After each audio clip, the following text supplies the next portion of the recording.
Thank you everyone for joining us today.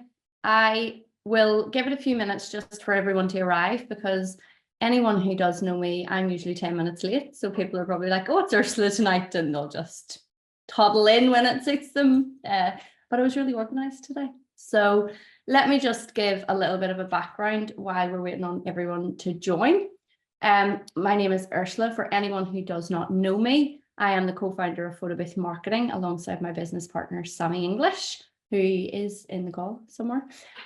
We own a photobooth business in Ireland called Media Lab, and we also have a wedding business called Booth NI. We have been helping photobooth owners across the industry to make more money for 6 years now. We're just coming up on our 6th anniversary from launch. And we have a monthly membership site as well as a new courses site, which has just launched. So Photobooth Marketing Academy, for anyone who is not a member or doesn't want to commit to 6 months membership with us, you can go and just specifically buy courses for your business. But I'm not here to sell to you tonight. That's just a little bit of a background on who we are and what we do. Tonight, I am here to talk about actually pricing your photobooth business. So the first thing I would like everyone to do, because I can't see anyone and it's hard for me to interact with you, I would like you to turn your sound on so that if you want to ask questions, you can. I will take you through the presentation. There's quite a lot in it. When I run this training, it's usually part of a boot camp. So we have like a wedding course and we have a business corporate course. And this is just one part of it. So there's quite a lot of information to get through because I've tried to cover both weddings and corporate.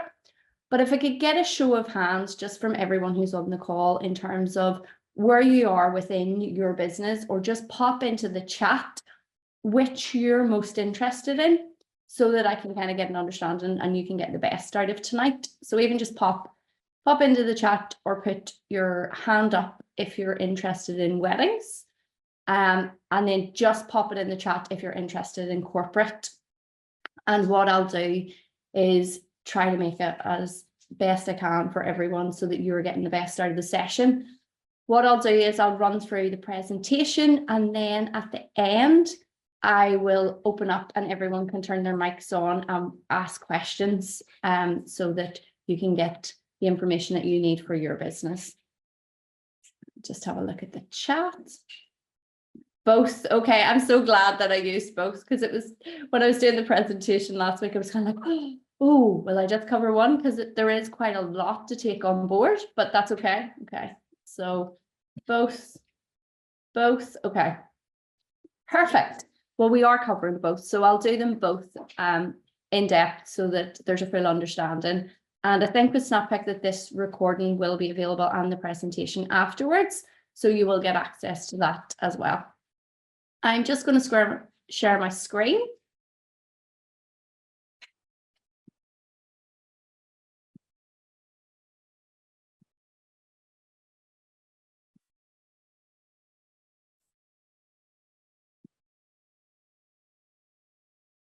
And hopefully everyone can now see this.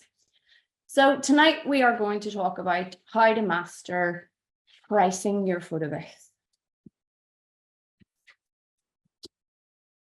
The first thing I want to talk about is the hourly rate. So across the entire industry, everyone does this. And this is something that has been a precedent that has been set within our industry over the last 20 years, that every other website I go to will have hourly rates for their photobooth services. So we'll go to, let's just make up an event name. So Ursula's Photobooth Company. And Ursula's Photobooth Company, you go to packages, and on the packages page, Ursula's Photobooth Company will have a gold package, a silver package, and a bronze package. And one will be 2 hours, one will be 3 hours, and one will be 4 hours plus.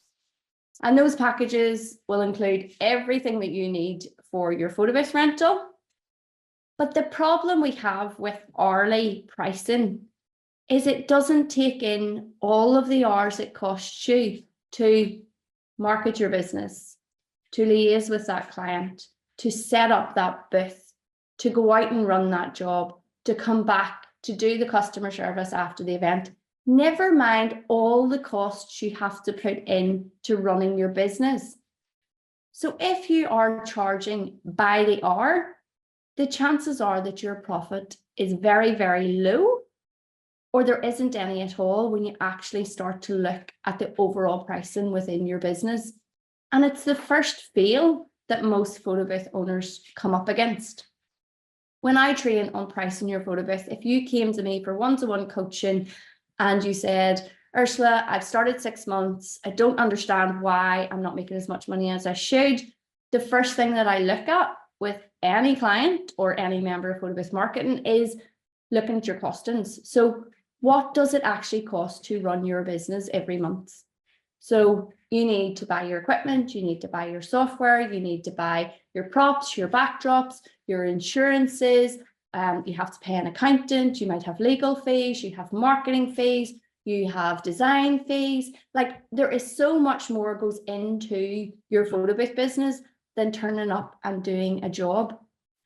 So by actually pricing your jobs per job rather than by the hour, not only will you be more profitable, but it also gives you a unique selling point against your competitors. So when someone contacts Ursula's photo booth business for their wedding, and Ursula sends them, here's the 2 experiences we think would be fabulous for your wedding, let me know which one you like. And then they contact your competitor who sends them, here's our 3 packages. And then they contact another competitor who says, here's our 3 packages, and they're all hourly rates. And then they come back to Ursula to say, I really like this experience. What does that cost?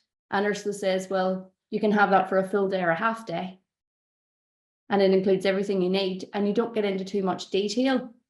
One, we make sure that it's profitable. So we make sure that the half day rate or the full day rate that we are using actually incorporates the time that it takes to run a photo booth event. So it takes in a little bit for all those monthly outgoings. It takes in a little bit for marketing. It takes in a little bit for your software fee. It takes in a little bit for your equipment, because you will have to replace that equipment or upgrade that equipment at some point. It takes in the time that it takes George to set up an event and test it in our business. It takes in the time for sending the overlays and making any changes. It takes in the time for getting to the event, setting up at the event, testing at the event, and then the runtime of the event. Rather than just charging by the hour, everything is included in that price to make sure that it's profitable. And it's exactly the same for corporate. It's just much, much more expensive. So let's talk a little bit more in depth about the wedding side. So effectively pricing your wedding services. When it comes to weddings, stop selling the tools you use to run a wedding. A photo booth is a photo booth. The shell is just a shell. What the client really wants is the experience. It's the experience for their guests. So that's your customer service and you being there and putting on that show, and the output. So what is it that they get? What do their guests get? And what is going to make it so unique and so beautiful for them? So examples of this. With our business, what we do is we have 2 baseline packages. One's a digital wedding booth that is a drop-off service, and one is a print wedding booth. Then we start to build the experience around that. So say someone comes and they have limited budget, you're going to push them towards that digital drop-off experience. But it doesn't mean that it has to go out at a £500 drop-off. It means that, yes, they will initially book that lower value item, but then we start to upsell to them. So yeah, you can have a basic photo booth that includes an overlay and people can use it all night, or you can upgrade that experience to a magazine booth or to a paparazzi booth, and you start to build on your profit margins. When it comes to the printed booth, again, we have one package that includes everything, and then we start to upgrade them with additional things. So for example, someone wants a print booth, then we ask them what experience they want with that. So do they want magazine? Do they want glam? Do they want paparazzi? And once they book that package, which is much higher than the digital drop-off package, we start to sell them upsells. So you can upsell them the guest book experience, which is actually manning the guest book, which costs you money because you have to have someone there to man it, but it becomes another experience. So many people are putting so much value into their gold, silver, and bronze packages that actually you're just losing money rather than making money. And if you look at having basic baseline packages that you confirm with the client and you get them booked, but you've sold them an experience to get them booked, and then you start to upsell. The upsells are where your profit lies. So let's have a look at this a little deeper. Some of the upsells, and these are just examples, there is so much more that you can do. So selling the experience. Someone comes in, they want a basic print booth or they want a basic digital booth. That's fine. Here's our baseline costing for that. Someone then wants to upgrade to an experience. So the magazine booth, the glam booth, the Vogue booth, the paparazzi booth. All of these things are just experiences that are created using your software. The client doesn't know that. It's not costing you any more money to do this, but can you charge the client an extra $300 to $500 for it? Absolutely. Can that be your point of difference from your competitors? Absolutely. And should you be creating these things for your own business? Absolutely. That is how we have stayed ahead in our business. When we first started and Sammy hired me as his marketing manager, he had a mirror booth, was the first in Ireland, and overnight he had all these competitors. He was like, what am I going to do? How am I going to compete with this? And we started creating experiences and we started making it different. So even when we turned up to bridal shows and there were 5 people with mirror booths, and then our experience was completely different and they're all running the same thing. So there's no differentiation and they're all charging by the hour and they all have 3 packages. And instead people are coming to you and you're selling them an experience and it's something different. It's something they haven't seen from anyone else. So please start incorporating those experiences into your pricing models and charge for them.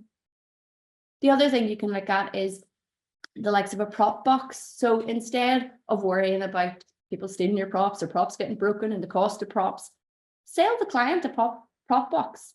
Actually build it out for like $20 and sell it to them for $50, and they can take it home with them, or their guests can have it, or they can use them as centerpieces that people can take. Like there's so much fun that you can have with it, and they will pay for it. And they will pay up to $200 for it if you position it properly and you market it properly. The other thing is adding a roamer as a personalized service for the couple so that they have someone who is following them around, capturing everything with all of their guests. And because so many brides don't actually get to use the booth. If you have a personalized booth for them, it's an upsell. But again, remember, a roamer has to be manned. There's so many people I see throwing a roamer in as their added value to their packages for $250. Well, it's going to cost you $200 to have someone man it. So that's a very low profit margin. Whereas if you looked at actually upselling that as a personalized service for the bride and groom at another $500, you're making money. The other thing then would be event photo mosaic. So you could add photo mosaic and it could be digital and it could be post-event. You don't even have to do it at the event. It could be for their thank you cards, the guest book experience. So actually manning the guest book for them. And even the simplest thing, and I haven't put it on this slide, upselling different types of paper with your printed booths. You know, start to get clever with where the money is. So basic packages and then upsell, upsell, upsell.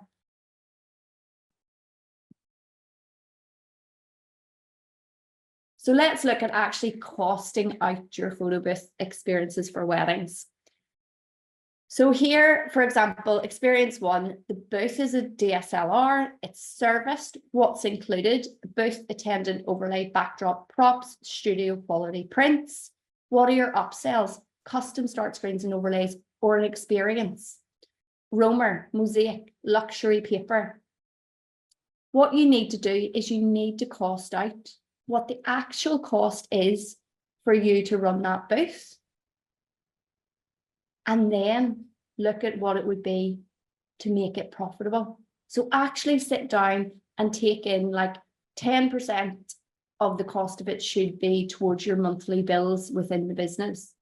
And then the actual price of how many hours, how many hours does it take you from the minute you get that inquiry until you go out and you run that job? How many hours do you spend on that? Because if you sit down and you run this as an exercise for yourself and you say, okay, so every month our outgoings within the business are 3.5 grand. We have 10 jobs this month. So take 10% off that and put that in to one of those jobs. Then you look at the hours that you put in, and you have to price yourself at a minimum of $55 an hour to be profitable. And really it should be $75 an hour. Otherwise, I'm going to be honest with you, just go and get a job, because you're making minimum wage. And if you want to run a successful business that is profitable, you don't want to be on minimum wage. So ideally, you need to be kind of factoring in $75 an hour for your time, post-event, during the event, and after the event. And then all the other things that you might need at that event. So if you have an attendant, pricing for your media, all of those things, and then add another 10% to the price to make sure that it's profitable. So this sheet is really good to actually sit down and work out. So what does it actually cost you? Put it in here. What is the actual cost for you to break even on that job? Look at all of this and your upsells and what it is that you should be charging in order to make profit. Again, do the same thing with your digital experience. So experience 2, iPad booth, what's the actual cost, if it's serviced or not serviced, so you can build this out depending on your own business. What's included in that package? What are your upsells here? At the digital booths, your upsells can start with like a backdrop. And then if they go for a backdrop, you can move in and try to upsell printing and pull them up into these packages as well. So there's so many things that you can do once the client's booked on a basic package. And then 360. So again, looking at what the actual costs are, what's included, and then the upsells that you can do for your 360 booth. Corporate. The one thing that always comes out from anyone when we talk about cost in corporate is, but I'm just doing exactly the same thing as I do for weddings. How can you charge that much? You're absolutely not doing what you do for a wedding or a social event when it comes to corporate. So let's have a little look. With a corporate job, the first thing you have to do is a discovery call with the client. So if a client calls you and they are having a corporate party or a corporate event, you pick up the phone and you determine who they are, what their objectives are, who is their audience, and who is paying the bill. Because I have learned the hard way by pricing corporate jobs, not realizing the size of the company or the size of their budgets or the size of the job and what it's going to entail, far, far too low. And so that was a learning curve very early on. What you need to understand before you even start to look at concepts or price a corporate job, you need to know who that client is, who's paying the bill, what is the size of the job, what are their objectives for the event, and who is going to be in attendance at that event. And why that is so important is because you need to understand that you are going to sell them the right thing. So many corporate clients are going to come to you and say, oh, I want a 360 for my event. And then you ask them, well, who's the target audience? And they're like, oh, it's all 55-year-old corporate bankers who don't want to use a 360. They never want to use a 360. So that's not the right experience for them. And that's why a corporate is paying you. It is your job to guide the client, to educate the client, and to showcase the client that you know what you're doing and you understand their needs and requirements to sell them the right thing. The next step is actually brand management. So once you look at the right experience for the client's job, you have to look at their brand. You have to create concepts for them. And there's a lot of creativity involved in that. So it's actually looking at what is right for the brand, making sure that you're on brand, that the experience you're giving them is going to be on brand, and that ultimately it gives them the best brand awareness that it possibly can. You're going to have to liaise with the client. You're going to have pre-event planning meetings. You're going to have to set up and test that event. And you're going to have to make sure that it is totally on brand with their brand guidelines. Sometimes with some of the corporate clients that we work with, this process in step 2 can be 6 months. So when you're costing, you have to cost for all of your time. You know, there is a lot of time and management that goes into a corporate event. So make sure that you are fully aware of that when you're costing it. Step 3 is then your event logistics and the activation. So the event day logistics, the install, the testing, the staffing, the activation time, and the breakdown.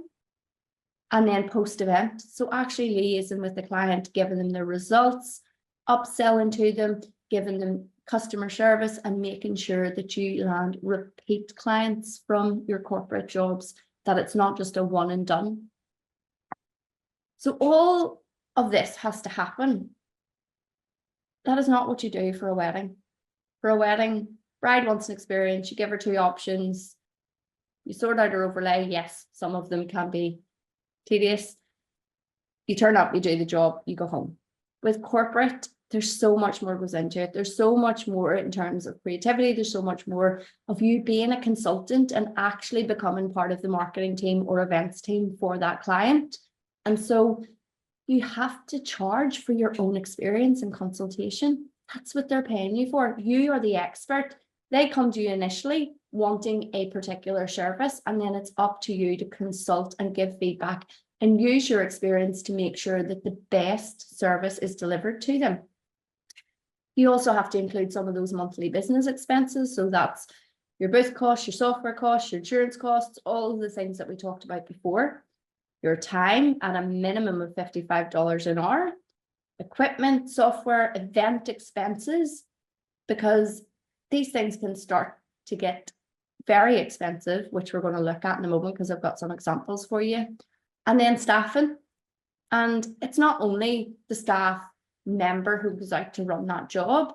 You have to look at the staff that you might need to make this happen. So you may have to employ someone to do creative. You may have to bring in an additional attendant. You may have to have someone in the office helping with research. Like, there's so many other roles that can go into this. So make sure that you're including all of these things in your costings. And that is why corporate is more expensive. So let's have a little look at just pricing corporate jobs. And I've given 5 levels with a corporate job just as examples so that people can understand the difference in each of these jobs and why they cost what they cost.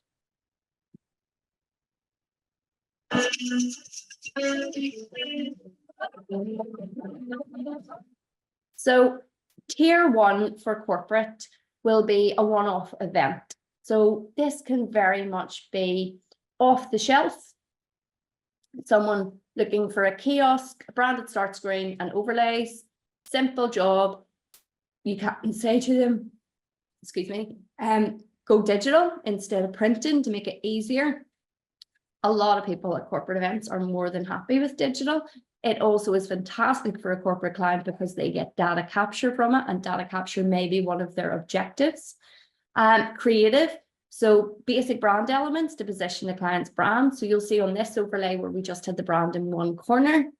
And you can start to add upsells with a basic booth. So they could have green screen, or they can use AI background removal. Instead of actually building out an entire set, they can still get a really cool experience for someone to take away in terms of their output if you're using the likes of background removal.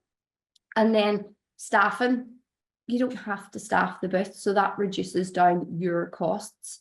So if you take out printing, you take out backdrops, you take out staffing, it's okay for a corporate job like this to come in around $1,200 to $3,000, depending on the actual creatives behind it and how much work and time that goes into that. If the client wants to do a little bit more and wants to add things, then you start to add things for more profit.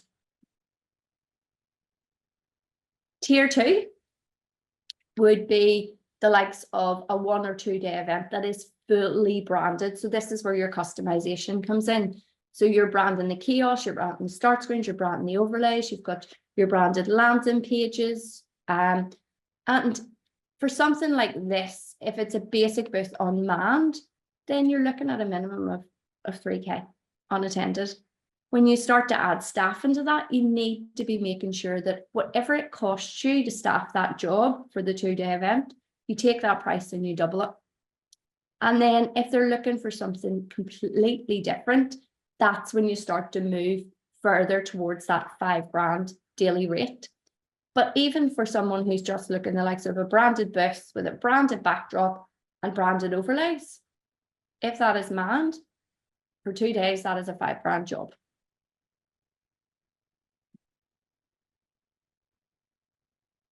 Your next tier then is when you really get into customization. So this is your 5 to up to 25 grand, depending on the job. If you are in a major city, you can charge a premium simply because of your location. So if you are sitting in New York, you can charge more than someone sitting in Alaska, for example. You know, you have to understand your own market too, and you have to look at the clients that are in your market, and pricing varies. That's why I kind of laugh when I see people in Facebook groups putting in costing posts. It's going to be different. You know, I can sit here tonight and I can guide you on pricing, but every market is going to be different and every client is going to be different. Is there 10K to 20K clients in every area? Absolutely, there are. And you will find them if you go looking for them in the right ways and you know who you're looking for. There may not be hundreds of them the way there are in London or New York or the major cities in the world, but there will be those large corporate events that you could land once or twice a year. When it comes to this type of job, it's very much about the project management. There's so much work in a job like this. So even, for example, you can see up here in the picture, having a set built, having the booth enclosed, making sure that you're looking at, this was an outdoor event and it always rains in Ireland, so you had to look at options if it was going to be a wet day. All of those things are really, really important. And the creative process takes a lot of time because you're having to work with the client to make sure that everything you're doing is on brand. You're having to work with the site managers to make sure everything that you're doing is under health and safety guidelines. You're having to work internally to make sure that all of the creatives completely meet with what the client needs, and pulling all of those things together, choosing the right equipment, making sure that your software is doing what you've told the client it can do. You know, so there's a lot of work in terms of event management. And then customization. So basic booth, it just depends on what you're using for a job like this. You know, you can start off with a basic digital booth, or you can go right through to full array cameras and all the fabulous things that we have now with robotic arms, and or you could be making your own setup. Like, there's so much that can go into this, and that's why there's such a variation in terms of costs with something like this. There's also great upsells when you're working on something like this, so you can start to increase the price of everything that you're doing. So you can look at AI, and you can look at bullet arrays and underwater cameras, and there's just everything that you can do now. The softwares that we have in the industry are just so powerful. What Snappic can do for you in terms of selling to a corporate client is absolutely outstanding. And you need to get into your software and you need to play with it and you need to push it to every capability that it has, because that's what sells to corporate and that's what you're going to land these jobs with. You're not going to land these jobs by selling somebody your photo booth. You're selling them an immersive brand experience. And the next thing in terms of this for profitability, your set bills, your printing, backdrops, like there's so much that you can add into this job. But when you're pricing this, you make a list of everything that is included in that job. Absolutely everything, down to the fuel that you are putting in your vehicle for the entire, from that job is booked until that job happens.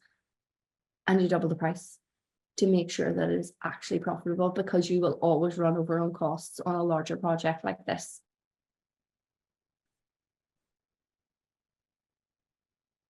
And then, excuse me 1 second.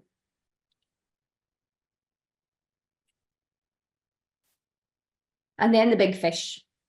So fully customized brand activations, which are upward of $25,000 for total custom. When you can charge for something like this is when you're making something that has never, ever been seen before, that you are starting with a blank page and you are building from the bottom up and everything in it falls to you. So for example, the one on the left was a Christmas activation where Sammy and our team built. So the photo booth is here behind. So this bottle is actually the photo booth. And there was a branded backdrop, there was a full set, there was a couch in the branded colors, there was branded props. People used the photo booth and come out and came round the front to the lovely till system and created a personalized bottle of Schlur, which was the client, for Christmas, and purchased it on site. We were responsible for the set build, for the software, for the management of the staff, of the till system, managing the actual inventory of their products for the entire Christmas season. Jobs like this are wonderful and they are fabulous when you put it on paper and you look at pricing them. But the one thing I will say is be cautious, because jobs like this take a year to plan, and jobs like this eat up thousands of hours in your business. And jobs like this may look great on paper to go, oh, we've got a 200 grand job. But afterwards, when you sit down and you work out how much went into that job, how much money came out to build the set, how much money went on staffing, how much money in terms of hours that your team have put in, you have to make sure that it's profitable for a year of your time. Because even with our photo booth marketing members, like we're about to go into holiday season planning and training. And I will say to people, you can try to land one awesome, really good, like 200 grand job for the holiday season.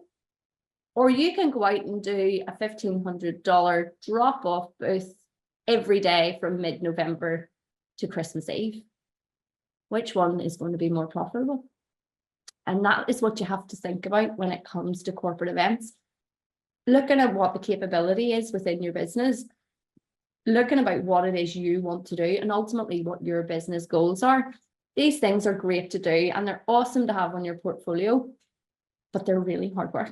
And they're not always as profitable as you think they're going to be by the time you get to the end of the project, because things change and prices go up. And like even the likes of branding the front of the till system, when you got the quote, when you first started to cost this out for the client, that branding may have been $1,000. And when you go to get it printed, it's 1,500.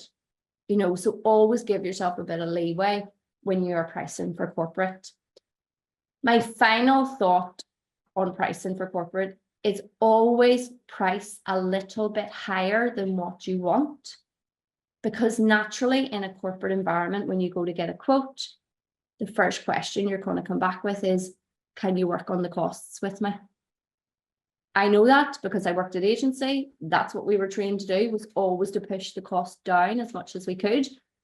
So cost a little bit higher and aim to meet the client in the middle, but the middle is what you actually want because you've costed it higher anyway.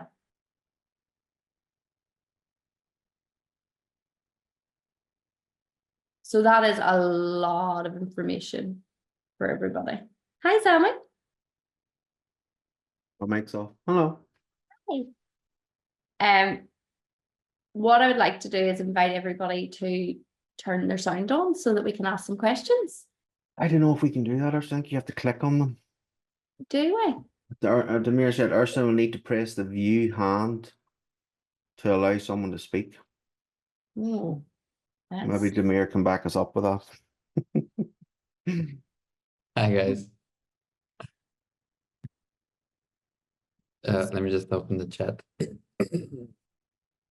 Sorry, yeah, they would, from what I understood, they would need to raise a hand and then you can click view and then they can ask questions. Okay, so let's see.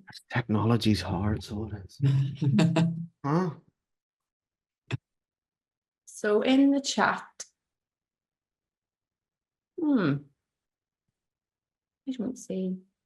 If you hover on the attendees, like in the, sorry, in the Participants. participants, yes, and then you have allowed talk.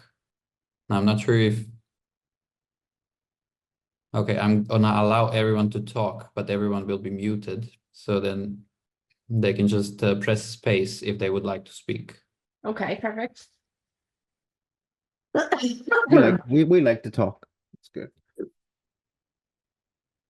Okay, I have allowed almost everyone. Can you please try pressing space or unmuting yourself in order to speak? This is Anthony. You hear me? Hi, Anthony. Anthony. Hey, Perfect. Sabrina Okay, asked. everyone is allowed to speak right now. Sabrina asked earlier, with selling an experience, do you have a starting price point to give people? So Sabrina, in terms of weddings, if we're selling an experience, if you go and have a look at our website, we actually sell the experience on our website. So we will have like glam, we will have GIF, we will have the wedding experience, which is our printed booth, magazine book. So someone may come in specifically for that. But if someone comes in on a basic digital booth and just wants to book that, then we will upsell them an experience. So we'll say, well, you can have your basic package, or you can upgrade that to magazine booth for £300, which is about $500. So there's different ways of doing it. If it is the actual experience that you're selling, so for the likes of a glam booth, like a glam booth should never be done at a wedding for less than $999. It's just not profitable. You know, anything that is going to take time and takes more input within the business, you want to sell for. But it's also showing the value of that experience, because not everyone can do it, if that makes sense. Yes, it does. Thank you. Sources for custom props. You can get custom props everywhere. So Yo Props do them, Lush Party Studios do them, Props to You do them.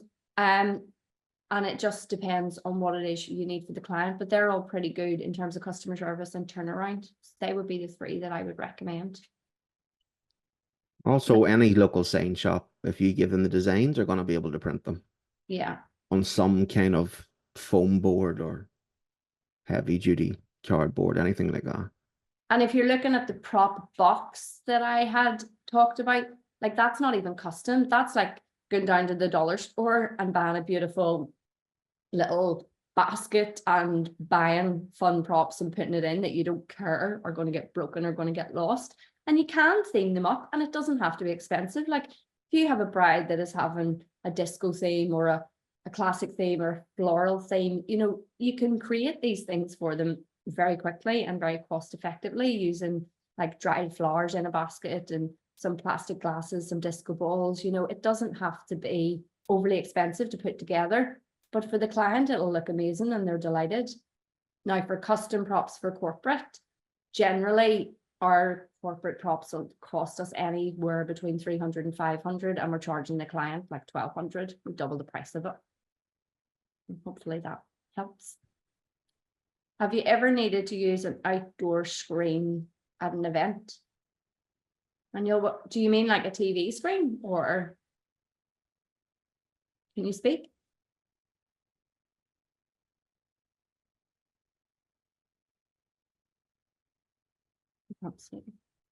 Yeah, TV screen. Yeah. So, Sammy, have we ever used a TV screen at an outdoor event? We don't do a lot of outdoor events in Ireland. Yeah, that's all the time. And if they are outdoor, we usually have a gazebo over us to protect us from the rain. Yeah, you have two options. You have the option, you have a high brightness TV, which isn't a normal TV. They're specifically made for outdoors, and they're probably going to be expensive. That's one option. And option two is what Ursula said: use some enclosure to encase it is, and to encase whatever you're doing. hi. Hello. I was going to type a question, but I'd rather just talk. Go for it. We love talking. I've been in my business for over 3 years, and I won best in Pensacola, won best in Destin, and oh my God, I'm learning so much just by how much I should be charging, because I do provide some extra experiences, and definitely want to make sure that I'm adding those to my to my pricing. So for one, I have an enclosure that lights up. So that's an add-on fee. I do have a TV that I used to do like at the mirror. I would mirror my phone to the TV so people can see the 360 videos on screen. It kind of adds to the experience to where, I mean, if I'm being a vendor somewhere, which I barely do that as a vendor, but even when you at a wedding and people don't really know what's going on, they can see that TV screen and it makes them want to get on there. My pricing, I just put it out there. I normally been charging about $250 an hour for my mirror for the photo booth with prints. Yeah. And I charge sometimes $300. And of course, you got to get your competition to see what they charging as well. But I try to charge around $250 an hour. Yeah. Now you're making me don't want to do the hourly anymore and really just go for that full amount and be able to build value with the experiences, letting the customer know, hey, this includes my setup time, my breakdown time. This is the customization for your overlays. This is my attendant. And you kind of build in the value to where customers understand that this price point covers all of this. Yeah. Because when you say hourly, they now only thinking about the service hours of their guests operating and not considering all the other stuff that I just mentioned. So thanks for that. And the other thing with that too, Anthony, is it's how you're selling the experience. So for example, within photo booth marketing, we create pitch decks for our members, editable pitch decks that showcase the experience. Yes, your client needs to know what's included in the package. But see, when it comes to wedding clients, see if that's the first information that they see and are given. There's so many questions because a bride does not know what an animated start screen is. They do not know what an overlay is. They do not care. They just want a photo booth for their wedding. What they do care about is what it's going to look like. So when someone comes into our business with a wedding inquiry, the first email they get back is, oh, congratulations, your venue's fabulous. We love working there. Here's 2 experiences that work really well at your venue. Which do you like? And they then come back to say, oh, well, I love that glam booth or I love that 360. You have the opportunity to sell them whatever you want because you'll know what you have availability for on their date. And then when they come back to say which one they like, we send them output. We send them the actual experience to say, here's recent examples of X experience. We don't mention where it was taken. We don't mention where it was done. They're automatically going to assume that it has been at their venue.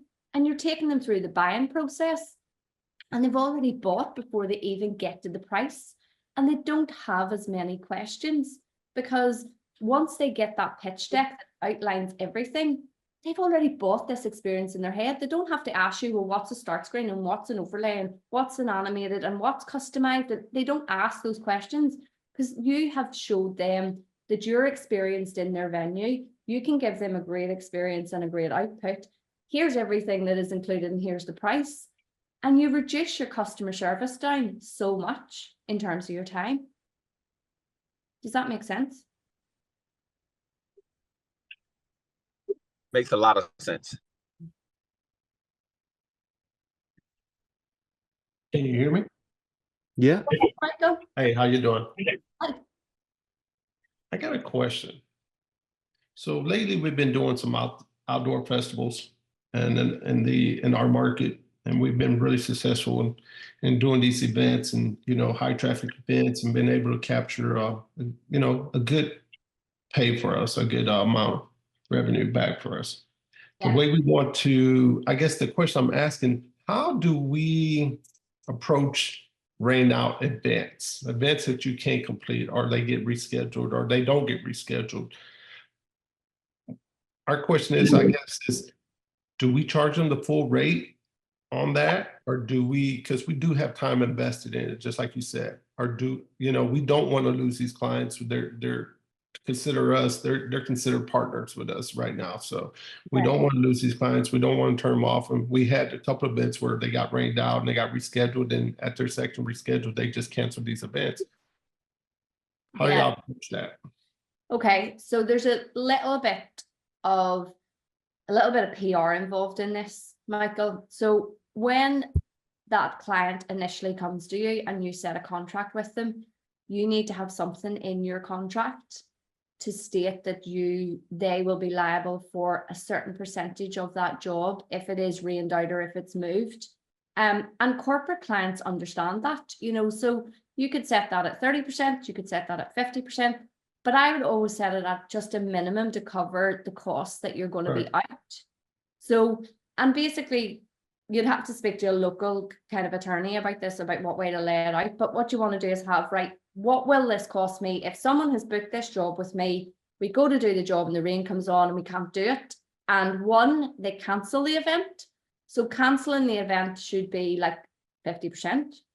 As far as I'm concerned, if that event is not going to happen, you want 50% of what you should have been paid, because you did your job and you turned up, and it's really not your fault that an act of God has caused this to happen. But if they are transferring the date, so they're not cancelling, they're moving the date, then you could reduce that to like 25%. You know, look at it in a logical sense, cover your costs, but also the client kind of needs to understand, it needs to be worded in the contract. If you've been contracted to do that and you've put all this work in pre-event that has to be paid for up to a certain point. So like when we're doing a pitch document, our pitch document will say like pre-event concepts, design and testing, and then the next stage would be install. So you need to have a cost that covers that price, and it needs to just be outlined in the contract that that price will always have to be paid. And you can make it slightly lower if they're moving the date, but if they're cancelling, I would make it higher. Does that make sense? No, that makes sense. We definitely are trying to figure out how to approach that. And this would be our second, you know, we'll be going to the end quarter, the second half of the year, and we're trying to figure out how to, you know, make that comfortable for everybody involved. So. Has it happened, Michael, already? It has happened a couple of times, and each time, you know, we have been to events where it gets rained out on the spot when we show up, and we get paid in full on some events. Yeah. But we have had some events where they reached out 2 days prior and said, hey, this is going to be a rained out event, and we forecast with the forecast, and we're seeing possible reschedule, and which is fine for us. You know, we go ahead and do the reschedule at full price. But now we're starting to see some events get rescheduled once or twice, and eventually they get canceled. So we want to be able to approach that and say, okay, since this event's got canceled, go ahead and, you know, I hate to say it, but working with some of the bigger corporate customers and stuff like that, it's quite difficult, right? You tend to, you know, try to work on their terms and have them work with you at the same time. So, but we need to go ahead. Totally correct, Michael. And corporate clients can be really, really awkward, but corporate clients also know what your rights are as a supplier. Right. You know, they know that they have to pay you. You know, if you speak to an attorney will say, well, by law, they should be paying you because they have paid you up until this point and you've completed the service that they asked you to do. Correct.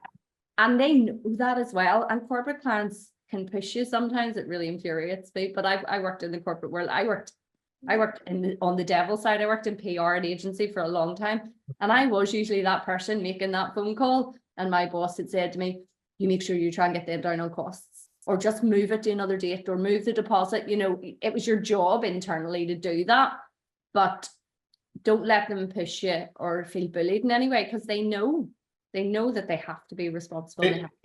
And that's what we need to know, right? We need to be able to say, okay, we need to be able to set some kind of grounds with them, right? As we push forward and with the contract, and understand exactly how to charge for that, right? So, and I guess it's more the approach. How do we take the approach, and how do we, you know, solve that? So the next time they book you, just stick it into the contract. And I think so, right? So we do have some information on the rain events, but it just seems like lately it's just been it's really killer, because those are definitely big events, and you don't want to not cash out on. Well, 30% of their costs are always pre-event before you even leave the house. So I would always have that as your minimum. And then if it's completely cancelled, minimum of a 50%. Because with us for corporate jobs, like we charge a 50% deposit and 50% 7 days before the event. Right.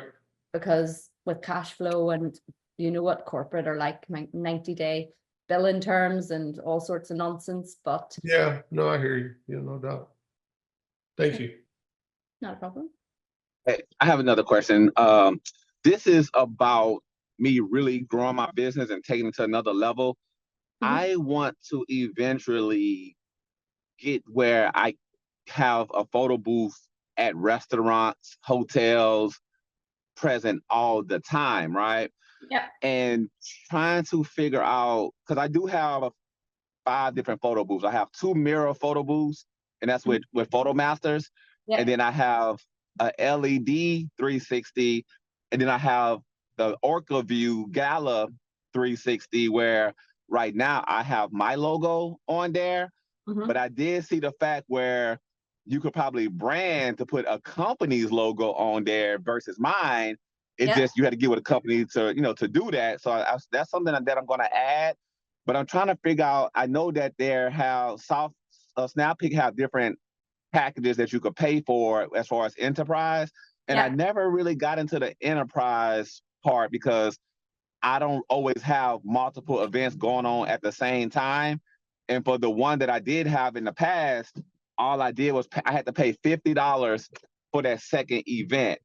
Yeah. So I guess my question to you is, do you know how other owners have profited with stationary photo booths?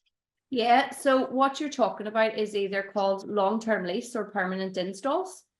Yes. We actually have full training on our site for this, because this is like a 4-week training. This is not something that you can do on a call like Got today. it. But let me give you an overview. There's so many opportunities with short-term lease, long-term lease, or permanent install. What way it works in terms of costing is you basically hire the booth to the company. They do not own it. You still own it, but you will brand it, you will install it, and you will manage it off-site. And when you're doing something like that, you would have to look at an increased license if you're doing multiple. So say, for example, in our business, 3 permanent installs, plus our events for our weddings, plus our corporate events going during the week, you have to have an enterprise license, and then you're paying per job thereafter. So that's when it becomes cost effective in terms of your software. But for something like that, when you're pricing it, for a permanent install, which is a minimum of 6 to 12 months, you are charging the client the price of the booth, the price of your iPad, the price of your software for the year, plus a management fee. So let me give you an example. Say you're going to use a MobiBooth Aura for this install. You're going to buy the Aura, you're going to buy the iPad, you're going to brand the Aura, and that's going to cost you about $5,000. You're going to charge the client $7,500, so that you're covering your project management fees and the install fee. And you've got a new booth that you didn't own before, and you install it, and then you charge them a service fee, so a management fee on a monthly basis. So that's for you to go into Snappic on a Friday to pull together their event report, to send them their event report and their content created that week. But permanent installs and long-term lease have a lot of money to be made in them. Like if you had 15 permanent installs, you can make 150 grand straight. And there's no work other than sending an email on a Friday afternoon. Yes, and I saw something about that. Not to go too much on this call, but I think because you could buy, an iPad platform and it's all digital. You don't even have to be there. And they just want the branding for marketing, where the way that you pitch it to the owner of a restaurant is like, hey, everybody coming to this restaurant, gonna take a picture. They're gonna post that picture with your logo and whatever, hashtag or QR codes or whatever QR code that you put on that you have to sell that experience where they can see value in it. So that's all I was curious on, how that worked out. Well, with permanent installs, like we have a full pitch deck on our site, like an editable pitch deck for members on our site, and training on it.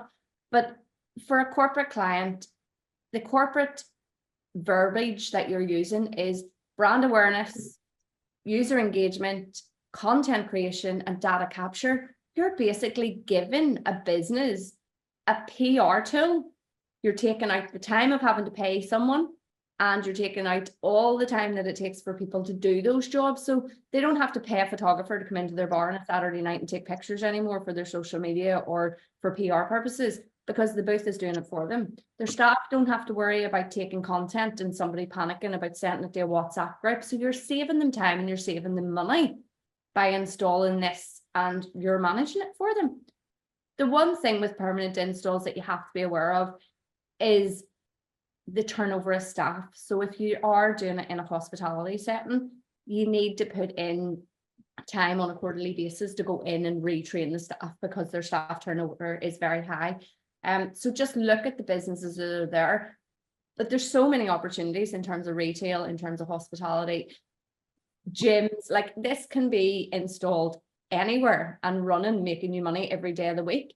And there's some people who have extra booths in their business, have put them out and just put them out on a management fee because it's a booth that they've owned for 10 years. And they're like, well, it doesn't owe me anything anymore. I'm going to install it in here and make $1,000 a month off it. Happy days. So there's lots of options.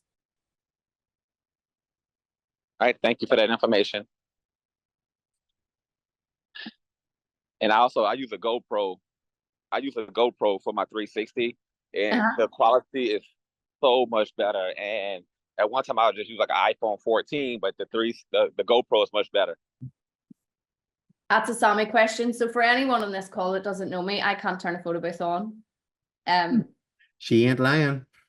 My job is to create experiences, market them, and sell them to clients. Yeah. Ask me to turn a photo booth on, it's over my head.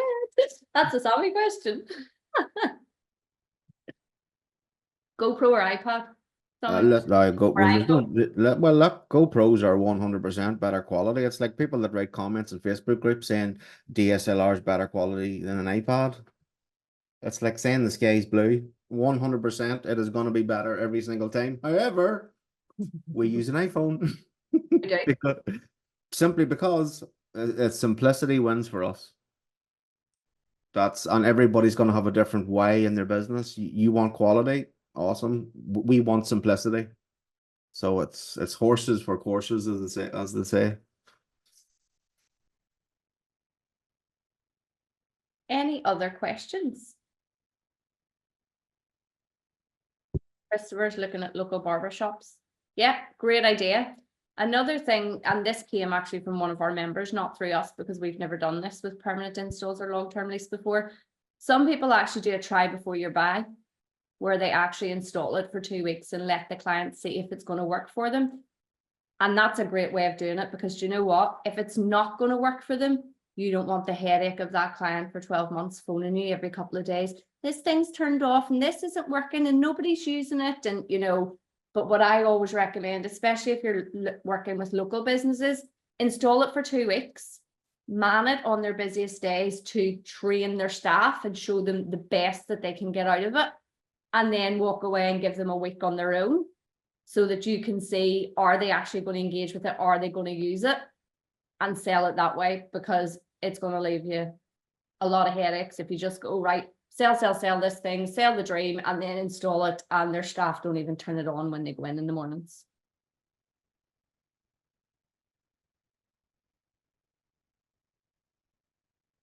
Anthony, did you have another question?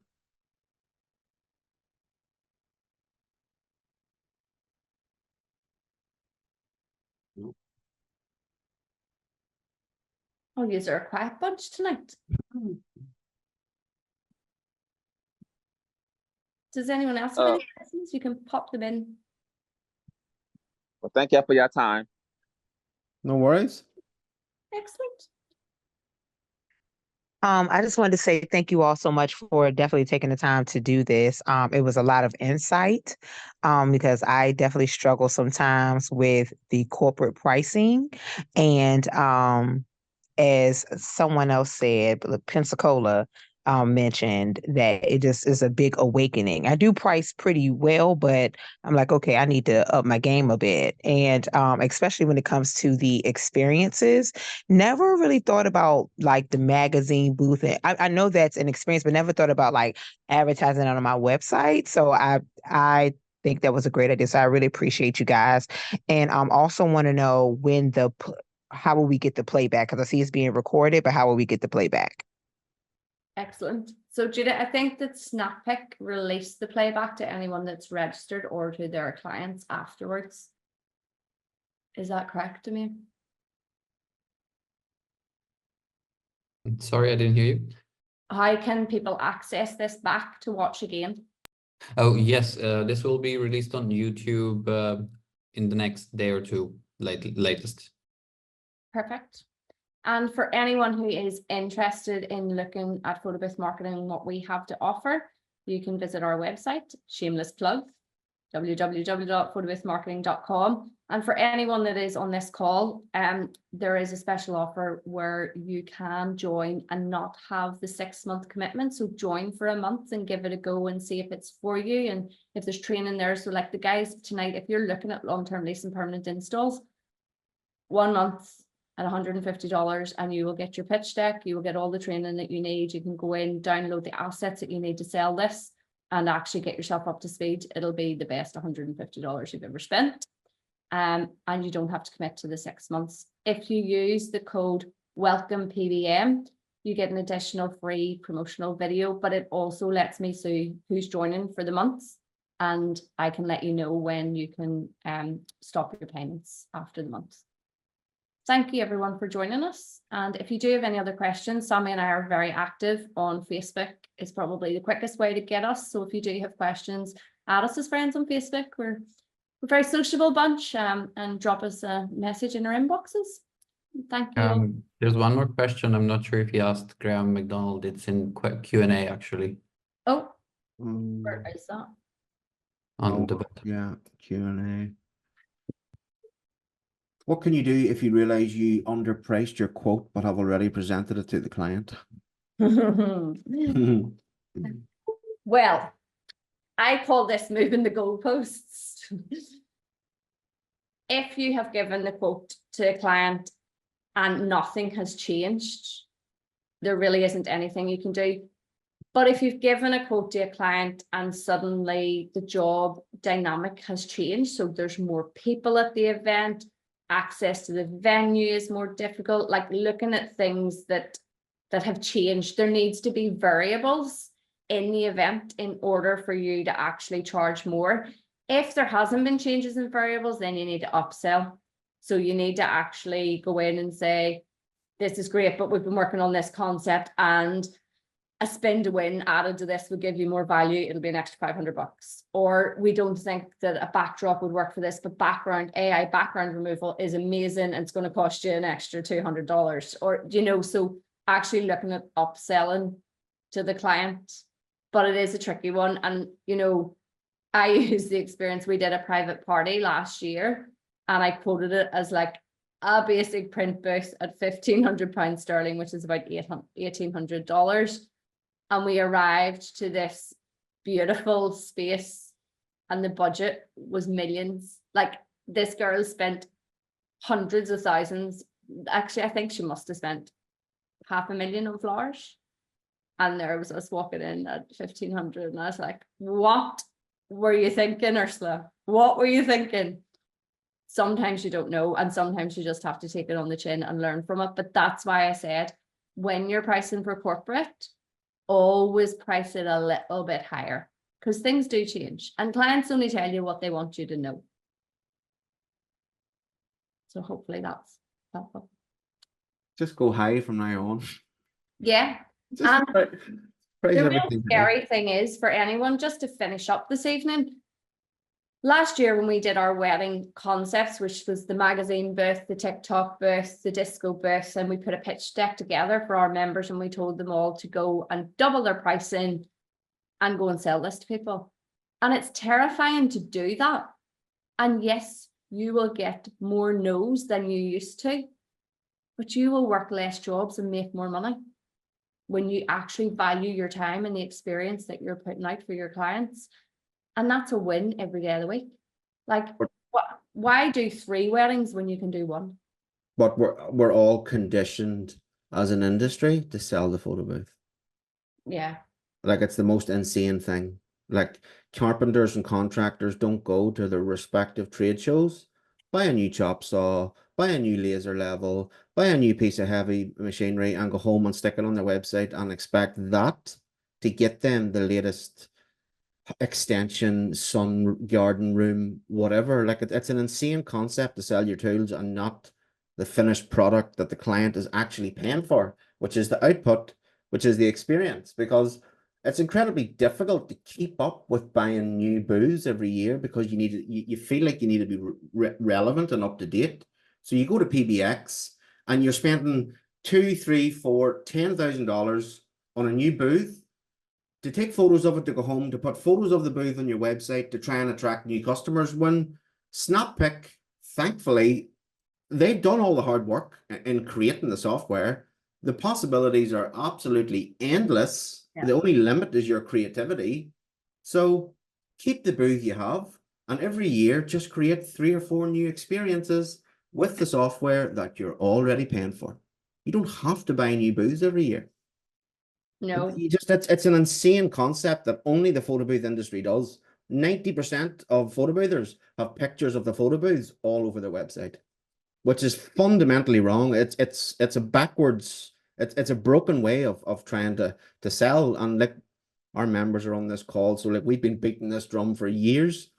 But when everybody has a picture of the same photo booth on their website, there's no way to differentiate yourself with people who inquire with you. If somebody inquires with you and you're $600 for 3 hours, and it includes unlimited prints and props and a guest book and an overlay, and then to go to your competitor's website and they've got the same picture of the photo booth on their website and they're offering the same 3 hours, the same props, the same backdrop, and you're $400 dearer, everybody looks the same. So it doesn't work. It fundamentally doesn't work. And when you create experiences and you use the software that you're already paying for, it's not going to cost you any extra every year, and you just come up with new, unique things. I mean, that you're just putting a spin on stuff. Like it's a magazine booth that is a spin on an overlay. You know, a Vogue experience is a spin using an LED backdrop. It's just all marketing. It's just all a spin. And every year you can create new ones. And by the time your competitors copy you on the experience that you've created this year, you've already booked all the clients because they've got excited about it and you're the only one offering it. And by the time your competitors copy you and catch up with you next year, you've moved on to the next 3 things. And then the next year, it'll be the next 3 things. And you're not Question. How to add some of those overlays, like the magazine overlay? Because like lately I've been using Snappic more for my 360 and not for the photo booth. And it might be crazy. I got to learn how to buy whatever wireless dongle that will allow me to print from my iPad. I have an iPad Pro, but I don't even know how to print from it. And that's why I haven't. And with me having photo masters for my mirror photo booth, I want to start using my Snappic booth because you're right. I am paying for it already. Yeah. Well, Snappic's got a print server. Like it's no more difficult than a laptop and running their print server. I mean, Demir's the man for that. Yeah, I have a question for you, Anthony, if you don't mind. You say you have a device like AirPrint, like WCM or Aircast Pro? I don't have nothing yet. And that's why I haven't been using my Snappic software for my photo booth. I only use Snappic for my 360 because, you know, I haven't learned how to do the printing from the iPad. It's very easy to print from the iPad. You'll just need a print server that you can install on Windows or Mac, and it's very easy. Just send us a message, and it's like 5-minute setup. Okay, thanks. No problem, Anthony. Yeah, Anthony, using Snappic as a photo booth will change your life, man. It's brilliant. Yeah, because I got the mirror photo booth with photo masters, and that's who I started my business with. Yeah, we got them too. Same here. We've got them too. What do you mean? mean? I know Well, that we've got a whole. We had about 7 of them at one stage, Anthony. Yeah. Yeah, I have the Mirror X and I have the Mirror Air. Yeah. But it'd be so much easier for me to just use my iPad and set up at more events with that instead. I would even encourage you, Anthony, to think further outside the box of that. I mean, at the minute, you're kind of putting it in the same realm of your mirror booth where you take a photo and you print it. Snappic is very, very, very good at opening you and your business up to new experiences. And what I mean by that is boomerangs are super easy. Yep. GIFs are super easy, and video FX is Yep. creatively endless. So, I mean, just by using Snappic in the photo booth sense, you're going to be able to offer your clients 3 or 4 new experiences. And you kind of focus on Yes. printing there. Think digitally. Yeah. You can't print. Yep. You can't print a GIF. You can't print a boomerang, and you can't print a video experience. Those 3 things by default will be delivered to your phone in a digital format. I mean, there's massive sir. weight. There's massive weight on those. Standard, take a photo, print it out aside. You're opening yourself up to a whole new world of immediately offering 3 or 4 new experiences. Yeah. Yep. That Yes, sir. that can't be printed, or certainly don't lend themselves very well to being printed. Okay, Yes, you, sir. you can print GIF and bursts depending on how you set it up in Snappic though. Oh Yeah. yeah. Yeah, you Yeah. can print them, but what we're saying is you don't always have to sell it that way to the client. Oh, I understand. Right. Okay. Yeah. So many of the clients now, Anthony, are so digitally led. Like we started Yeah. a few years ago, actually not laughing at our clients, but when they were all, oh, and does that come with prints? We were like, who wants a print except your granny Susie? And everybody else just leaves them on the table, or they end up covered in alcohol. Well, at Irish wedding. Right. You are right. You're very right about that. Well, what I tell people is when they contact me is, and they're hell bent on prints, and a lot of people are. There's a huge education process in trying to get somebody who's hell bent on a print to not consider a print. And you know, I just tell them my own personal experiences, and it's as simple as the first thing everybody does when they get a print is take their phone out and try to take a picture of the Picture of their photo. print. Yep.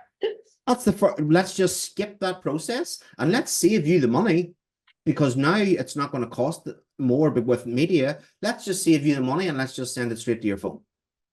And you still make the same amount from the job, Anthony, because say, for example, our digital drop-off booth is 500 sterling, which is about $750. But then you upsell them the magazine booth or the paparazzi booth, and you're charging them another 300. So you're getting them up to that $1,000 mark anyway, and you've no prints and your overheads are less. And actually your digital products become more profitable. I agree. Yeah, that's a lot. It's a lot to take on. Yeah, there's been a lot of information in this call. It's a mindset shift.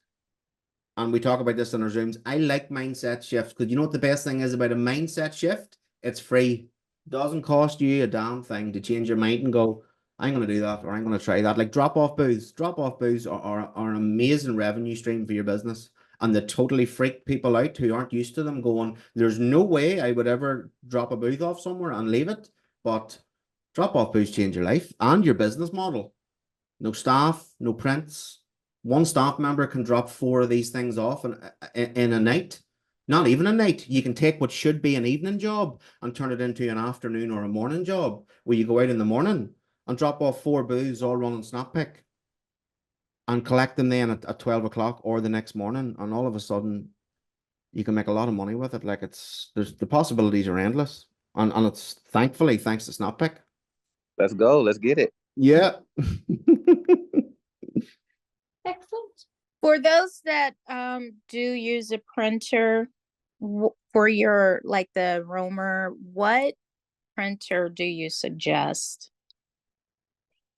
We use a DNP 620. We also have Mitsubishi printers as well, but I think that's more a European thing. But yeah, any of the DNPs are good.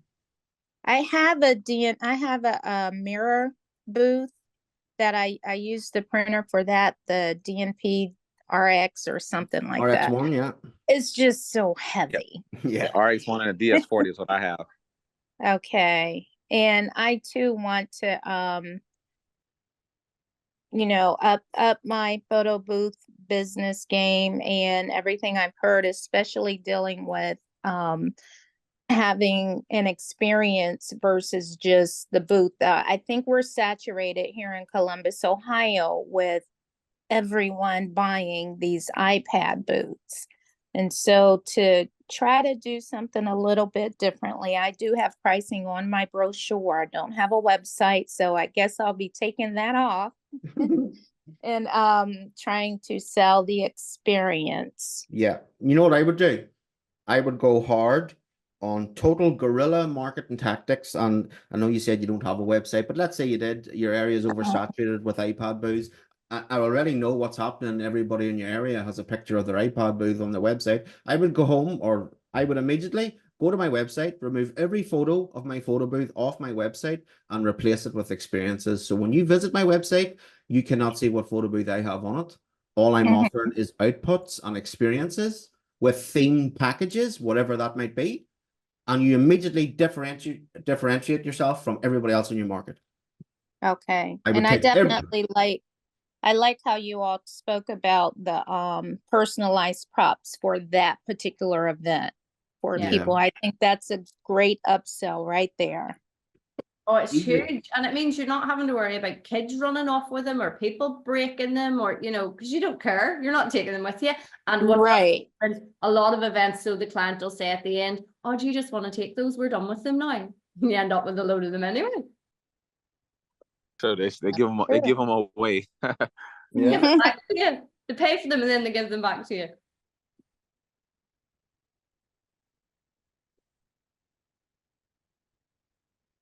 Any final questions before we finish up? Covered a lot. We did. We've overwhelmed people once again. Well, thank you everyone for joining us. It's lovely. We love doing these. We love talking to people. We love helping people. If you have any other questions or you need any help, reach out to us. We're always available. And have a good day, everyone. Thank you. Thank you. Thank you. Bye. Thanks, guys. Bye, everyone. All right. Bye-bye. Thank you, guys. See you later, Misty. See you later. Bye, guys. I'll see you backstage, guys, or I'll Okay. see you later. Backstage for the after party. Yeah.